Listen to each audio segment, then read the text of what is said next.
د کابل هوایي ډګر کې د هوایي کنټرول پرمختللې ودانۍ جوړیږي. ګرانو مینوالو السلام علیکم. خپل وطن ګل وطن چینل ته ښه راغلاست.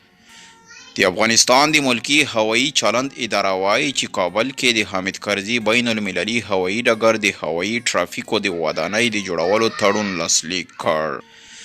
د یادې ادارې چارواکي وایي چې دغه پروژه 19 میلیونه امریکایي ډالر ارزښت لري چې د جاپان حکومت لخوا یې مالي ملاتړ کیږي. د ملکی هوایي چلند ادارې ویان محمد نعیم صالحي نن یکشنبه د نومبر په 15 یا د لړم په 25 امریکا غږ ته وویل تړون نن لاسلیک شو. پروژې کې د هوایي ټرافیک یعنی کنټرول ټاور لپاره د 45 مترو دنګ ودانۍ او نورې اسانتیاوې شامل دي. صالحي زیاته کړه چې د یادې پروژې کار به په 15 میاشتو کې پای ته ورسیږي.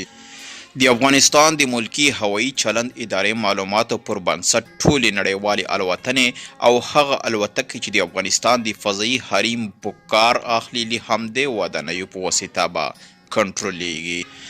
د یادونې وړ ده چې په افغانستان کې اوس مهال لږ تر لږه 4 نړیوال ملکی هوایي ډګرونه فعالیت کوي.